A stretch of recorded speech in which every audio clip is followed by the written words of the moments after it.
Wow, Emily Henry. I have to start by saying that I was carrying around the book. It's backwards here, but maybe it's not backwards for you guys. And I was meeting a friend, and I had the book on the table that we were sitting at a sort of restaurant bar. And the server lost her mind when she started squealing, and and she was just so excited about you as a writer and couldn't wait to get her hands on this story. So I guess I want to start off by saying this has been essentially 4 years since your first romance novel came out. How has life changed? Oh my gosh. I mean, I feel like I hear a lot more of those wild stories, but my daily life has changed like hardly at all. It was really fun. Like, last week for release week, I had to go to New York to do some publicity stuff. And I brought two of my close friends from home with me to like kind of act as my like informal assistants if the IRS is asking. Just to be there with me. And it was really fun and funny to have them like in that world. And afterward, they're like, it's just so funny because it's like, you're so normal that like, it's weird when then we go do things like this. And it's like, this is not my life at all. This is not my life at all. This is my life, which you can't see what is off screen, but there's just a bunch of shoes I need to return and like a dog bed and like a thing of packing tape on a walking treadmill that is not plugged in and has not been used in many weeks. So, like it feels really weird and surreal. And like, obviously seeing all of these people like pop up and say hi and say where they're from, like all of that is so cool. But my daily life is still just me at home, like writing or not writing. Well, I'm sure everyone who's joined has probably already got their hands on the book, Funny Story. But for those who might still need a little enticing, give us the elevator pitch. What is Yeah. this book about? Sure. First of all, I'm sad to say that my elevator pitches only ever work for like a very long elevator ride. I'm so bad at that. But I'll try. So, Funny Story is about Daphne, who is a children's librarian who has recently moved to a small town in northern Michigan.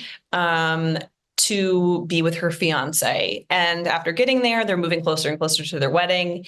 He goes to his bachelor party, comes home and breaks up with her because he has realized he's in love with his childhood best friend, Petra, and Petra is in love with him too. So the two of them are like riding off in the sunset together, and Daphne basically needs to find a new place to live within the next week while her ex and his new girlfriend are like in Italy on basically like their own honeymoon. So she moves in with the only other person she really knows in town who is not one of her now ex-fiance's close friends, and that is Petra's just dumped boyfriend, Miles. So it's sort of like a misery loves company situation where they're both like at the lowest of lows and dealing with it in their very different ways and seemingly have like nothing in common at all, but like gradually begin to form a kind of friendship and also are like maybe a little bit okay with misleading their exes to think that they too have found love together, just to be like a little bit petty. Making a woman who just got dumped sort of the star of this book is an interesting sort of choice to throw your readers into. What attracted to you? What attracted you to that idea? Yeah, that's such a great question. I mean, really, like, this is the second time that I have written a book that was specifically conceived as sort of like what happens to the other person in a romantic comedy. With Book Lovers, that story was about a woman who's like this city person who keeps getting dumped by her like high-powered city boyfriends when he goes to small towns and falls in love with like local bakers or whatever, like a farmer. And so she is like basically the villainess of a Hallmark movie, if you can really call anyone a villain in a Hallmark movie.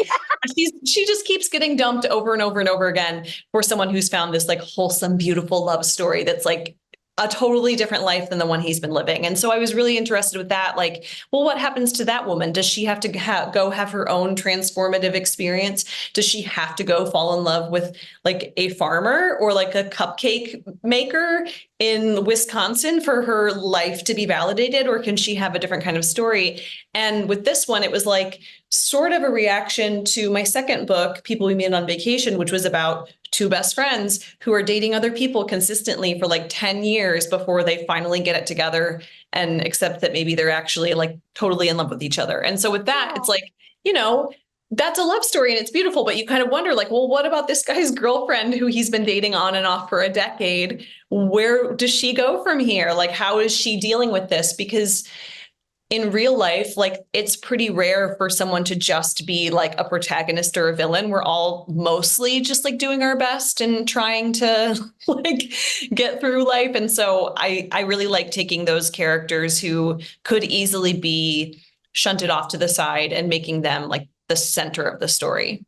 I love that sentiment. It's such an important one, especially now, just the idea that virtuous people can occasionally behave unvirtuously. Yeah, exactly. But, and, with Peter and Petra, it's like, I hated them for the length of the book, but I also was like, but I know like it is technically better that he broke up with his fiance than if he had like just married her anyway while thinking like, it's a sticky, bad situation. And he is still my enemy, my fictional enemy, but he's also a complete person, if he were real. Fictional enemy. No, I correct me if I'm wrong. There were 6 drafts of this latest at book. Least, Funny People. yeah, at least. I don't know the exact number, but it was a lot, and I worked on it. Like, here's what I found out about publishing, which you maybe already knew this, but all of the deadlines are made up so that when you push them, like they can be like, oh, well, surprise, you actually did have more time then. And so I had been previously finishing my books, kind of wrapping them up around early August, late July. And this one, it was like up to December. I was still working on this book in some form. And now I'm ruined forever because now that I know that I have that extra time, I'm like, I am never going to get out of a book without 7 drafts. Again, they ruined you. It ruined me because I like before I was finishing things up and I really thought that was the schedule we had to stick to. And then it just got to a point where we had to keep pushing deadlines. I needed more time with it. And yeah, I mean, honestly, it's partly what you were talking about. It's like starting these 2 characters in this really low point and then needing to make a believable case that they could realistically fall in love again right after that. And then also like, I feel like they're the nicest characters I've written, and it's hard to make conflict with nice people. That must have been a very tricky thing for you to sort of navigate in the writing of the book. Yeah, it was a weird needle to thread. It's like every book you find some new challenge that you hadn't thought would be a challenge before. And with this one, it really was that where it's like, yes, there's this conflict that makes sense because these 2 people have just gotten out of serious relationships. Of course, they shouldn't dive into something immediately. Like in real life, you kind of know that's like the informal rule. But then when they're together and they're connecting and they like each other so much and they're so nice to each other, I had to dig so deep into their character to hopefully make a compelling case that they wouldn't just immediately like enter a romantic relationship. I think you did a fantastic job at that. And I think all of your readers will agree with that once they read the book. But this has got me thinking here about your characters themselves, like the idea of ownership. Once you put a book out, it's sort of free for interpretation. Yeah. And do you ever have that sense of ownership, or is it, do you sort of like, it's done? Daphne, Miles, you're on your own. I mean, it's so hard because I think I will secretly always feel that ownership. And, but I do understand that once you publish it, you don't actually have that ownership. They do belong to the readers at that point. And I've talked about this a little bit, but with every book that I've written, there's been a time right before it's come out that I've gotten really, really worried about how the main character would be perceived.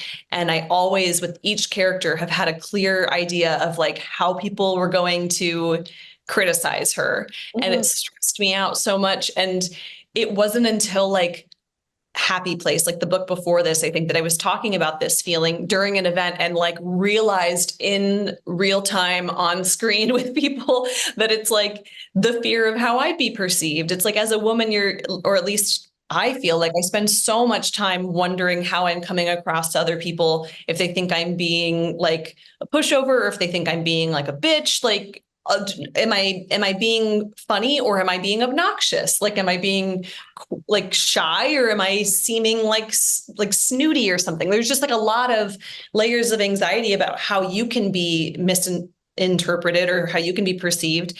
And with every character that I write, I take something that I'm spending a lot of time thinking about and building a character around that trait or that quality. And then it makes me so anxious, like as if they were real, like a real person that I need to protect. But I've been really lucky because it's like, I feel like my readers just are very emotionally generous people, and they want to connect. Like they're reading the books wanting to connect to these characters. So even if they don't right off the bat hit it off with them, I think they tend to be very open-hearted and like want to understand why they're making the decisions they're making, even if they're like, I would never do that. So yeah, but they're scary. along for the ride and they trust. Yeah. And I understand that considering your readers is a big part of your process. And correct me if I'm wrong, but I can't imagine that's typical for a lot of novelists. So why is that important to you? Well, it's probably not typical. And I also don't even want to recommend it to other people. I'm like, there will come a time where I will write something that I have to just detach myself and stop thinking too much about the reader. And usually when I'm drafting, to be fair, I do that. When I'm drafting, I don't think about if anything is cliche or broken, or I don't self-edit when I'm writing a first draft on any level. I try not to judge the work as I'm writing it, or imagine how anyone would receive it. But when I go back into revision mode, I am thinking about my readers, because I feel like it's weird. It's weird. I feel like we're doing this thing together in a way, which I don't know if that's healthy or not. I could probably ask a therapist, but I feel like we're doing this thing together in a way where it's like, I am making this. It started with Beach Read, where it's like, I made this book that was something I really felt like I urgently needed at the time, and didn't know if anyone would feel the same way. I didn't know. I mean, really, even when we went to sell it to publishers, there were a lot who weren't interested, who thought like the publishing stuff was too insider baseball, or like you can't put discussions of a cult who died a fiery death into a romantic comedy, things like that. And I really didn't know if there was an audience for the book, but it was a book I had written just purely for myself. And then when it came out and it found the people who really connected with it, it felt like, okay, I thought I was writing that for myself, but I was actually writing it for you. And I think I've approached every book since then like that. It's like I write it for myself, but when I edit it, I'm thinking about my readers, and I'm thinking about like pushing deeper and deeper into the characters specifically, and hopefully making the readers feel seen in the way that I think some readers felt very seen by Beach Read. Like every book is a different character. And a different kind of person is going to connect with them. But and it just feels like I have been given a very bizarre and uncommon gift in like my readership and my career. And so eventually I'm sure I will write something that like no one is asking for from me. But right now I'm just trying to honor the moment of like, you've given me this career that I love, that's my dream job and my work that feels like what I was put on the planet to do. And I want to do the best version of that for the readers. Emily, you're a good person. And I'm going to ask you a petty question right now. Oh, gosh. It's just us and a few people have joined us from across the country and from Texas, I saw as well. Yeah. But when just hearing that, you know, a few publishers maybe turned you down at the beginning, and then you flash forward to now, you flash forward to, I don't know if you read things about yourself, but I believe it was New York Magazine who said that you single-handedly reinvented the romance genre.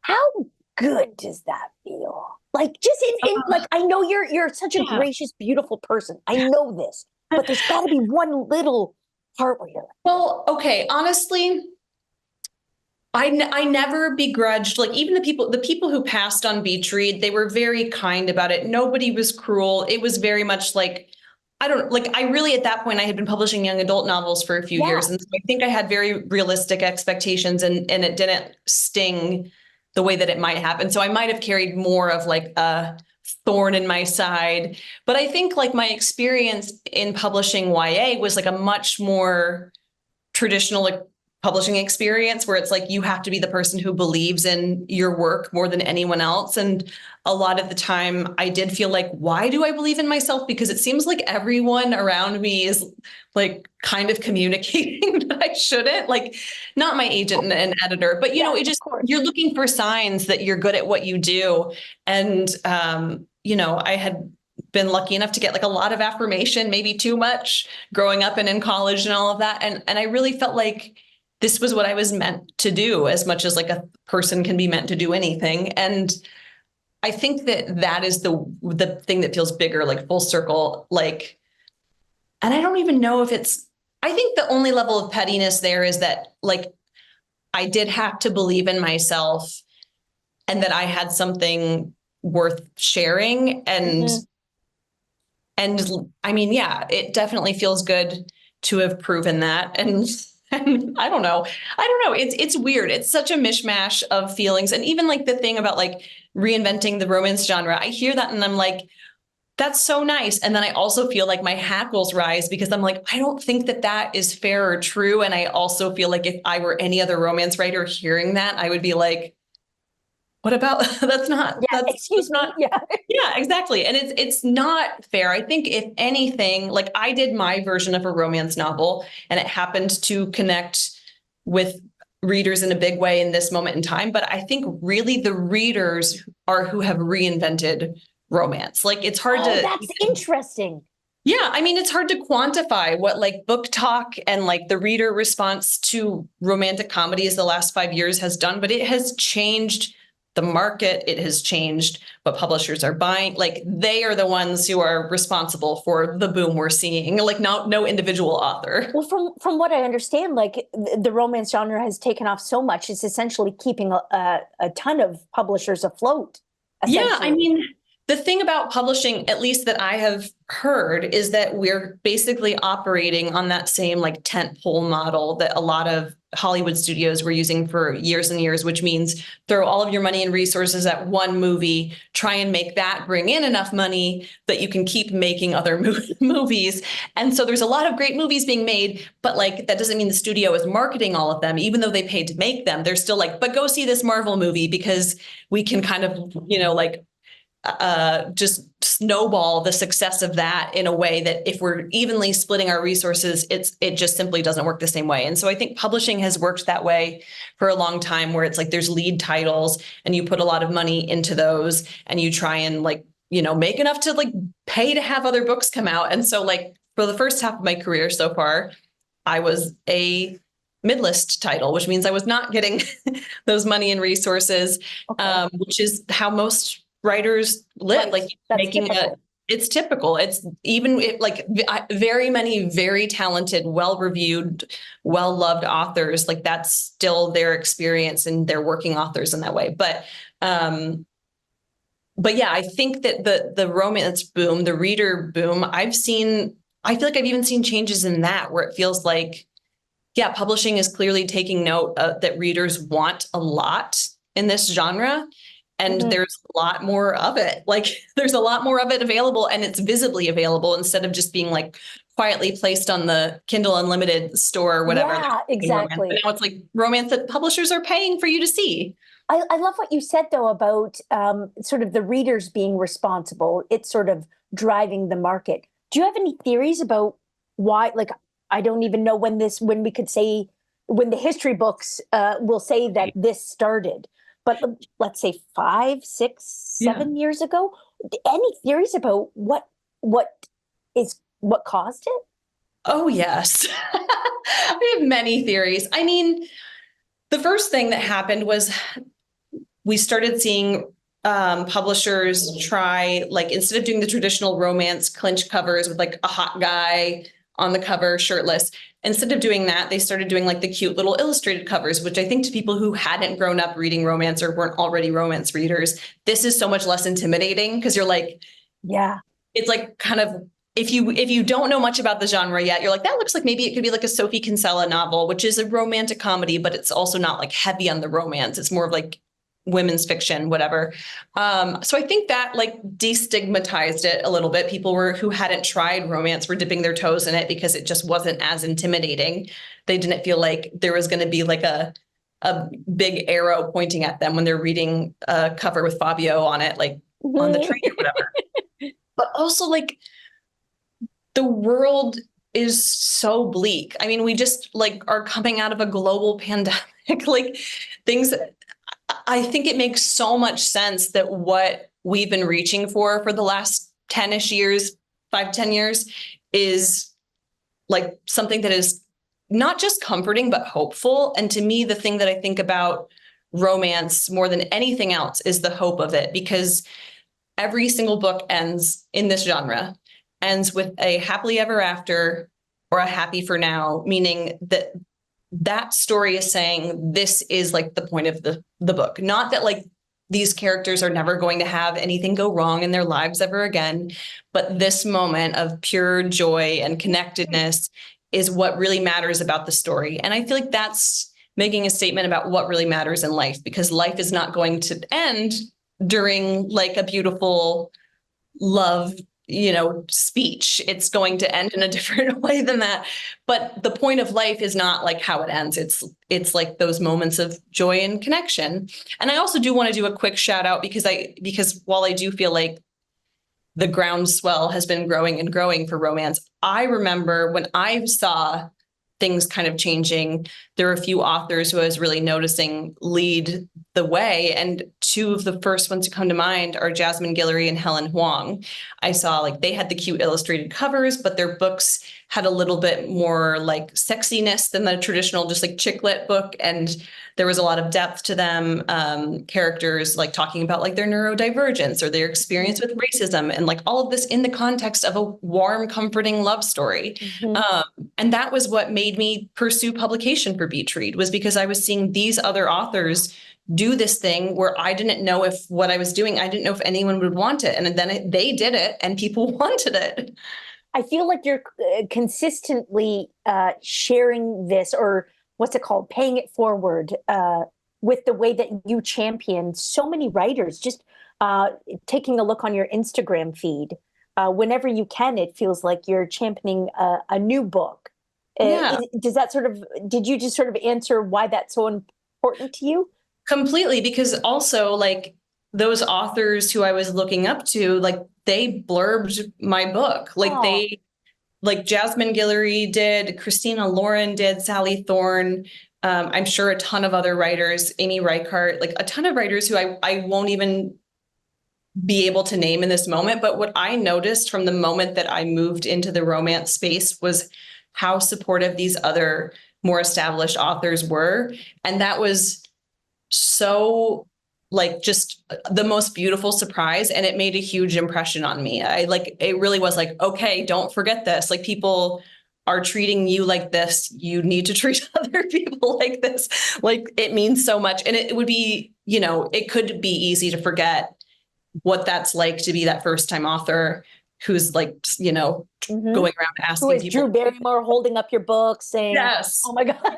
yeah. So I don't know. People did it for me. And you're right. Like now it's like, I do try and pay it forward because I really feel like it is an incredibly supportive genre overall. Like, I don't really feel like there's a competitiveness. Maybe I've just been unaware of it, but it really feels like everybody wants everybody to thrive. It sounds like a nice space to be It in. is. It's really, Yeah. really beautiful. I want to go back to that server who was so excited about seeing your book, because she did go on about what it is about your writing that she was particularly drawn to. And it was your portrayal specifically of female friendship, which I thought was a beautiful thing to note. And it got me thinking about love, obviously, and all its forms. And you are certainly quite capable of writing incredible romantic love scenes, but you write about all types of love in a really uh, genuine and beautiful way, from family love to, the love that we have with our friends. Where and where does that come from? How can you be so adept, I suppose, at all the variations of love? I mean, I think most writers are just like observers, and it's like you observe whatever it is you're kind of obsessed with and most interested in. So it's like you can read really meaty, dense sci-fi and just see the fascination that writer has for like biology or whatever, and get sucked into it even if you don't know anything about biology. And I think the thing that interests me most is people, and specifically love, because I think you know people, like we were talking about, are complicated and messy, and they will hurt you, they will let you down. But love also is like, I mean, I really genuinely believe like love is the point of being on the planet. It's like why we're sentient, why we're self-aware, to enjoy the experience of loving and being loved. And I think that's something I've just spent a lot of time. I don't know. I spend a lot of time observing it, and I feel very lucky, like, to have had, like, my best friend has been my best friend since we were 10 years old. And my other best friend I met like the first week of college, and like we still talk all day, every single day. So I don't know. I think people are just what interests me, and love is the most important, interesting thing about them. We also talk about your love of place and your observations of place, because in Funny Story, it's set in northern Michigan, and like, is the tourism board must just be thrilled. I don't know if they're happy with me or mad at me, honestly. But so is it true? So for the folks here who haven't read the book, there's just a number of businesses. There's a library, a coffee shop, a wine bar, restaurants, and they just leap off the page. And so these are all creations. You've created all of these places. Yeah, they are, but like I get to go take lots of research trips for when I'm creating these places. So a lot of times I'm taking little details of real places and mixing them with other things, and then just pulling things out of my mind. But so yeah, I mean, like I think basically everything in the town of Waning Bay is made up. But I also think that people who are from that area in Michigan recognize it and know, like, this is where I'm from. This is my home. Yeah. Yeah, it was really beautiful. I actually saw one of your fans. They created it was incredible. Sort of imagined signage and business cards for Oh, that's so all of these awesome. places. Yeah, it was Oh my gosh. really something special. Yeah, Um, somebody told me I should start a town, and I was like, that sounds fun if all I'm doing is naming businesses that I want to exist, and then someone else goes and does everything else. if you could set a book anywhere and have to take like that research trip, like, Oh, and I know you're probably looking forward to a little bit of a vacation after yes. all of this incredibly hard work. Yes. Where might Emily go? My gosh, that's such a good question. I mean, I'm really a creature of habit, and like I love going to California wine country so much. Um, and so I've always thought, oh, I'll probably write a book someday that's set in California wine country. But the problem is, like I said, it's like you have to play to what you're curious about. And as much as I like drinking wine, I'm not really curious about like wine making. I've tried to be, and I'm not. So I'm sort of like, why would they be in wine country? So I don't really know. I mean, I'm definitely like looking for an excuse to go to Japan at some point. Anywhere in Japan. Like I would love to see Tokyo, but more than that, I would love to go see like the Japanese countryside. Yeah. So we'll see. It's that is one really good thing about being a writer, is just the justification for research trips. Research. You got to Yeah, do it. yeah, You got to do it. it's my job. Now I understand.